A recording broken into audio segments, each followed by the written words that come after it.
गैसीय समीकरण PV is equals to nRT में R क्या होता है फ्रेंड्स, ये एक मोल गैस है। ठीक है, R क्या है आपकी, एक मोल गैस को R कहा जाता है। PV is equals to nRT समीकरण में एक मोल गैस जो मृदु सिल्वर धात्विक तत्व गर्म होने पर या प्रकाश में घुला रहने पर सहजात से आयनीकृत हो जाता है, वह क्या है, वह है सीजियम।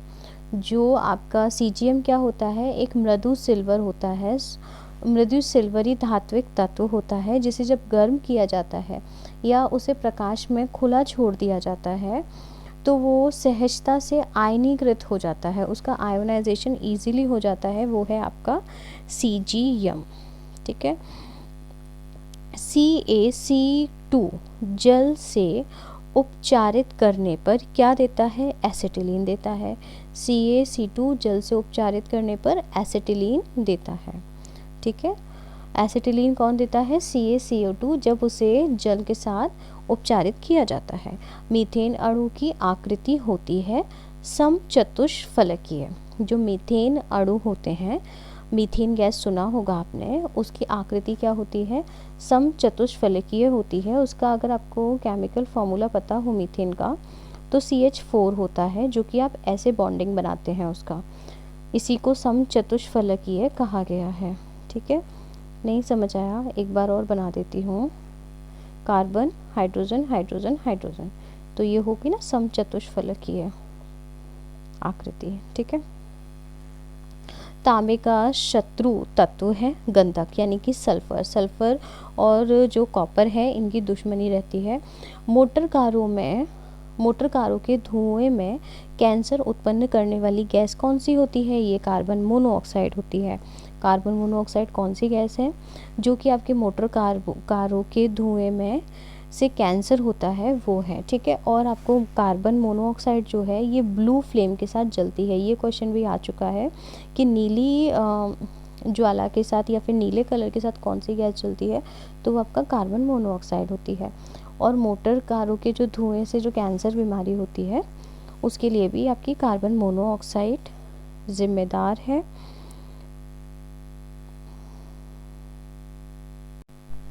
और जहाँ तक मुझे याद आ रहा है तो ये जो आपकी कार्बन मोनोऑक्साइड होती है ये हीमोग्लोबिन में बहुत इजीली आपकी मिक्स हो जाती है। किसमें, हीमोग्लोबिन में, जिससे क्या करती है कि अपनी बॉडी के अंदर जाती है और हीमोग्लोबिन के साथ में, और सारा ब्लड को वहीं ब्लड के फ्लो को बंद कर देती है हमारी बॉडी में, जिससे क्या होता है कि आपकी सफोकेशन से डेथ हो जाती है। इसीलिए कहा जाता है कि रात में, सर्दियों में रात में बंद कमरे में हीटर चला करके नहीं सोना चाहिए या फिर आग जला के नहीं सोना चाहिए, क्योंकि जब आग जलती है तो वो क्या रिलीज़ करती है, वो आपका रिलीज़ करती है कार्बन डाइऑक्साइड को, और एयर में प्रेजेंट होती है ऑक्सीजन, और ये रिएक्शन करती है तो कार्बन डाइऑक्साइड ज़्यादा है, ऑक्सीजन कम है, तो बॉन्डिंग कार्बन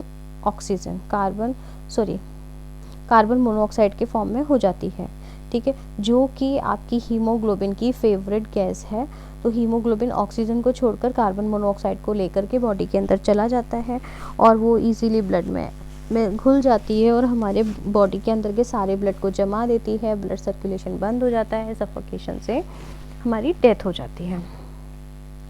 तत्वों के वर्गीकरण से संबंधित अष्टक नियम का प्रतिपादन न्यूलैंड्स ने किया था। इसको तो सिंपली रटना है कि न्यूलैंड्स ने क्या किया था, अष्टक नियम का प्रतिपादन किया था, जो कि आपके एलिमेंट्स के क्लासिफिकेशन, तत्वों के वर्गीकरण से संबंधित है। प्रथम विश्व युद्ध में निम्नलिखित में से किस एक का रासायनिक आयुध के रूप में उपयोग किया गया, ये है आपकी मस्टर्ड गैस। सबको पता होगा, ठीक है, मस्टर्ड गैस को एज अ वेपन यूज़ किया गया था फर्स्ट वर्ल्ड वॉर में। ठीक है, निम्न पदार्थों में से कौन केवल एक ही तत्व से बना है, वो है आपका हीरा। आपको पता होगा डायमंड जो है ये आपका कार्बन का एलोट्रॉप होता है, ये सिर्फ और सिर्फ कार्बन से बनता है, बाकी के सब जो है ये आपके 2 या 3 से ज़्यादा एलिमेंट से बने हैं। स्टील को कठोरता प्रदान करने के लिए मिलाया जाता है क्रोमियम। ठीक है, जो स्टील है उसको हार्ड बनाने के लिए उसमें क्रोमियम मिलाया जाता है। सोने को कठोर बनाने के लिए उसमें कॉपर मिलाया जाता है। प्राकृतिक रेडियो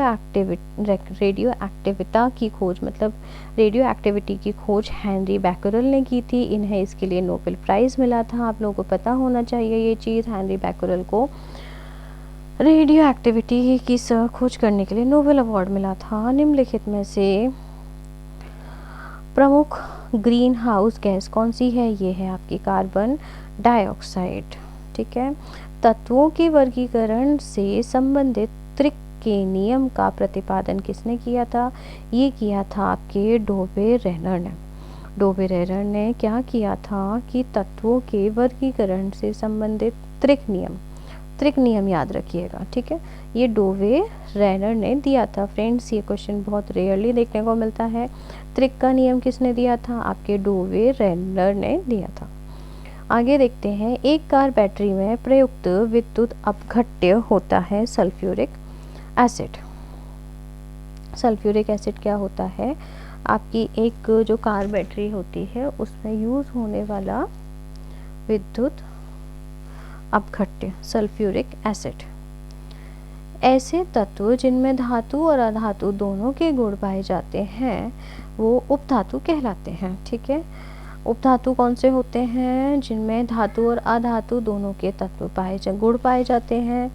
फिर आता है आपका पोलोनियम के समस्थानिकों की संख्या कितनी है? 27 है। सबसे ज़्यादा समस्थानिक, सबसे ज़्यादा आइसोटोप्स मिलते हैं किसमें? पोलोनियम में। कितने मिलते हैं? 27। एक कार बैटरी में प्रयुक्त विद्युत अपघट्य क्या होता है फ्रेंड्स? आपका सल्फ्यूरिक एसिड होता है। सल्फ्यूरिक एसिड यूज़ होता है आपके किसमें? कार बैटरी में। ऐसे तत्व जिसमें धातु और अधातु दोनों गुण पाए जाते हैं उपधातु कहलाती है। पोलिनोमियल के 27 समस्थानिक होते हैं। हीलियम को छोड़कर अन्य सभी अक्रिय गैसों की बाह्य कक्षा में 8 इलेक्ट्रॉन होते हैं। ठीक है, ये आप याद रखिएगा कि हीलियम को छोड़कर अदर जितनी भी अक्रिय गैसेस होती हैं, नोबल गैसेस होती हैं, उसमें बाहर जो कक्षा होती है उसमें 8 इलेक्ट्रॉन होते हैं। यही एक रीज़न होता है कि ये गैसेस किसी के साथ में रिएक्शन नहीं करती हैं, क्योंकि इनकी इलेक्ट्रॉनिक वैलेंसी जो है वो अपने आप में ही कंप्लीट है। ठीक है फ्रेंड्स। आयनिक यौगिक के गलनांक एवं क्वथनांक उच्च होते हैं। आयनिक यौगिक के गलनांक एवं क्वथनांक मीन्स आपका मेल्टिंग और बॉइलिंग पॉइंट हाई होते हैं। नमक के घोल में सिल्वर नाइट्रेट का घोल डालने पर दही जैसे पदार्थ उत्पन्न होता है। यह कौन सी अभिक्रिया है? ये आपकी उदासीनीकरण है। जो नमक का घोल में जब सिल्वर नाइट्रेट का घोल डालते हैं तो उसमें दही के जैसा हमें जो वो मिलता है, इसको बोला जाता है ये आपकी एक न्यूट्रल यानी कि उदासीनीकरण प्रक्रिया है। जो ज़्यादा एसिडिक होगा उसका पीएच वैल्यू 0 होगा। ठीक है, देखो मतलब यहाँ तो आपको दिख रहे हैं इनमें सबसे ज़्यादा पीएच वैल्यू सबसे ज़्यादा एसिडिक कौन सा है? तो आपका वो जिसका पीएच वैल्यू 0 होगा। ठीक है, इसके पीछे का कॉन्सेप्ट मैं आपको बता देती हूँ, आप लोगों को पता ही होगा, वैसे मुझे बताना तो नहीं चाहिए बट शायद कुछ लोगों को ना पता हो। ये होती है आपकी पीएच स्केल। ये आपके हाइड्रोजन आयंस के प्रेजेंस को शो करती है। ठीक है, ये आपका होता है बेसिक नेचर इस तरफ, ये आपका होता है न्यूट्रल और इधर आपका होता है एसिडिक। ठीक है, जितना ज़्यादा कोई भी एलिमेंट है, कोई भी कंपाउंड है, सॉल्यूशन है, मिक्सचर है, वो जितना ज़्यादा इस तरफ जाएगा वो 7 से 0 के बीच में रहेगा, उसकी एसिडिक नेचर उतना ज़्यादा बढ़ जाएगा। और जितना ज़्यादा वो 7 से 14 की तरफ जाएगा उसका बेसिक नेचर बढ़ जाएगा। अगर वो 7 पर रहेगा तो वो न्यूट्रल रहेगा। वाटर का पीएच लेवल 7 होता है, वाटर न्यूट्रल होता है। किसी एक सामान्य व्यक्ति के रक्त का पीएच स्तर क्या होता है? वो होता है आपका 7.35 से 7.45। ठीक है, ये आपका क्वेश्चन पूछा जाता है। आप लोगों को ऐसे पता होगा कि ब्लड का पीएच कितना होता है। तो ब्लड का पीएच जो है आपका 7.4 होता है। ठीक है, तो वही यहाँ पर लिखा हुआ है। किसी परमाणु के गुण निर्भर करते हैं इलेक्ट्रॉनिक संरचना पर। इलेक्ट्रॉनिक संरचना पर उस परमाणु के गुण निर्भर करते हैं। प्राकृतिक आपदा, जिसमें गहरी झील के जल से कार्बन डाइऑक्साइड सहसा फूटती है, उसे कहते हैं लिमेनिक। ठीक है, ये एक नेचुरल डिज़ास्टर होती है जिसमें जो गहरी झीलें होती हैं उसमें से सडनली बहुत ज़्यादा अमाउंट में कार्बन डाइऑक्साइड बाहर निकलने लगती है। उपचयन अपचयन अभिक्रिया को कहते हैं रेडॉक्स रिएक्शन। उपचय और अपचय क्रिया को बोलते हैं रेडॉक्स अभिक्रिया। निम्न में कौन अल्कोहल पेय के लिए उपयुक्त है? एथेनॉल, जिंक तथा लेड कॉपर की अपेक्षा अधिक क्रियाशील होते हैं। लोहे पर जंग लगना ऑक्सीकरण का उदाहरण है। पृथ्वी की आयु का आकलन किया जाता है यूरेनियम डेटिंग से। प्रकाश ऑक्सीकरण प्रक्रिया शुरू की जाती है प्रकाश द्वारा।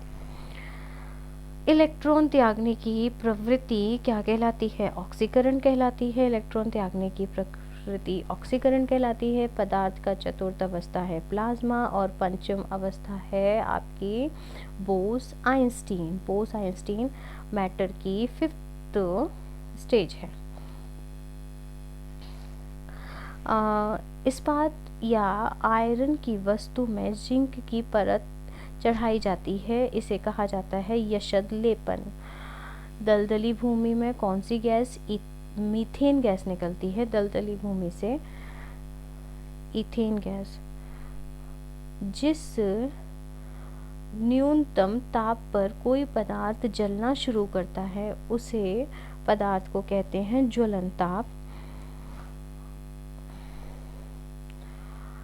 ताम्र एवं टिन के मिश्र धातु को क्या कहते हैं? कांसा कहते हैं। ठीक है, इसका ट्रिक फ्रेंड्स होता है, अभी आप ऐसे याद कर लो, मैं ट्रिक के वीडियो में अलग से बताऊंगी। ताम्र एवं टिन के मिश्र धातु को कहते हैं कांसा। और एल्यूमिना का विद्युत अपघटन करने पर एनोड पर कौन सी गैस जमा होती है? Oxygen gas. एल्यूमिना का जो विद्युत अपघटन किया जाता है उससे कौन सी गैस जमा होती है? उसे बोलते हैं ऑक्सीजन गैस। नॉर्मल ब्यूटेन और आइसोब्यूटेन है चेन आइसोमर। निम्नलिखित में से किस ईंधन से वातावरण में न्यूनतम प्रदूषण फैलता है? हाइड्रोजन से, क्योंकि हाइड्रोजन का जो अपशिष्ट बचता है वो पानी होता है तो वो प्रदूषण थोड़ी फैलाता है। सूखी बर्फ कहा जाता है ठोस कार्बन डाइऑक्साइड को। लोहे का शुद्ध रूप होता है पिटवा लोहा। क्वार्ट्ज है कैल्शियम सिलिकेट। सामान्यतः निम्न में किसे भविष्य का ईंधन कहा जाता है? हाइड्रोजन को कहा जाता है क्योंकि इससे कोई प्रदूषण नहीं होता है। निम्न में से किस और साथ ही हाइड्रोजन वाटर के फॉर्म में हमारे पास बहुत सारा अवेलेबल है। निम्न में से किस अधातु में धातुई चमक पाई जाती है? ये आपकी ग्रेफाइट और आयोडीन दोनों में पाई जाती है। आपने देखा होगा ना तो ग्रेफाइट एक धातु है और ना ही आयोडीन, लेकिन दोनों में ही चमक होती है। लकड़ी की वस्तुओं को कीड़ों से बचाने के लिए उसके ऊपर लेपन किया जाता है जिंक क्लोराइड का। निम्न में से कौन सामान्य ताप पर द्रव्य है? पारा है। बरसाती बनाए जाते हैं। पॉलीकार्बोनेट के जो रेनकोट होते हैं वो। निम्न में कौन ऑक्सीकरण नहीं है? अवक्षेपण ऑक्सीकरण नहीं है। निम्न में कौन सीमेंट का मुख्य संघटक है? चूना पत्थर सीमेंट का मुख्य संघटक है। इसी आपको एक एमपी का क्वेश्चन पता होगा कि चूने पत्थर के लिए कटनी फेमस है और कटनी में सबसे ज़्यादा सीमेंट के लिए कटनी फेमस है और चूना पत्थर सबसे ज़्यादा कटनी में मिलता है, तो आपको लिंक बैठ जाना चाहिए। निम्नलिखित में से किसे भविष्य का धातु कहते हैं? टाइटेनियम को भविष्य का धातु। सीमा पार प्रदूषण या अम्ल वर्षा के लिए नाइट्रोजन ऑक्साइड और सल्फर डाइऑक्साइड रिस्पॉन्सिबल होते हैं। अल्फ़ा और बीटा किरणों की खोज रदरफोर्ड ने की थी। अल्फ़ा और बीटा किरणें जो हैं ये आपके रेडियो एक्टिव एलिमेंट्स में से निकलती हैं। ओजोन परत मुख्यतः उपस्थित होती है स्ट्रेटोस्फीयर में। आप लोगों को ये एटमॉस्फेयर की लेयर पता होगी, ये सेकंड नंबर की लेयर होती है। हम रहते हैं ट्रोपोस्फियर में, इसके ऊपर होती है स्ट्रेटोस्फियर जिसमें रहता है आपका ओजोन, उसके ऊपर होती है आपकी मीजोस्फियर, उसके ऊपर होती है आपकी आयनोस्फियर, उसके ऊपर होती है आपकी एक्सोस्फियर, और ये आपकी अर्थ होती है उसके ऊपर सारे रहते हैं। ठीक है, मायोग्लोबिन में लोहा होता है, हीमोग्लोबिन में लोहा होता है। प्रोटॉन की खोज की थी रदरफोर्ड ने। प्रोटॉन की खोज किसने की थी? रदरफोर्ड ने। नींबू का पीएच होता है 2.2 और ब्लड का पीएच होता है 7.4। ब्लड का पीएच होता है 7.4। आपने पढ़ा होगा कि रक्त एक तरल संयोजी ऊतक है और ये एक क्षारीय नेचर का होता है। रक्त जो है हमारी बॉडी में ये बेसिक नेचर का होता है, क्योंकि आपको इसके पीएच से पता चल रहा है ये 7.4 पीएच है, इसका 7 से ज़्यादा है।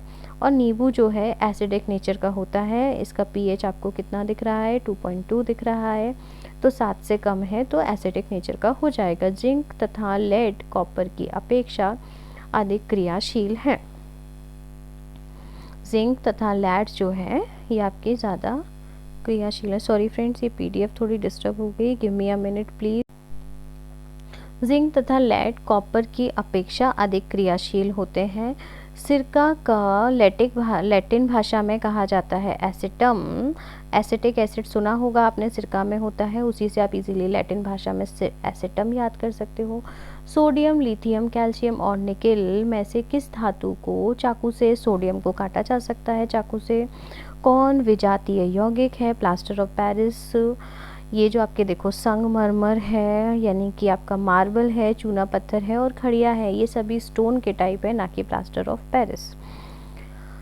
प्रकृति में स्वतंत्र अवस्था में भी पाया जाता है। सोना, चांदी, तांबा सभी स्वतंत्र अवस्था में पाए जाते हैं। मानव शरीर में तांबा धातु की मात्रा की वृद्धि होने से विल्सन बीमारी हो जाती है। किस तत्व को रसायन के में आवारा तत्व की संज्ञा दी गई है? तो वो आपका हाइड्रोजन है। हाइड्रोजन को जो है आवारा तत्व कहा जाता है।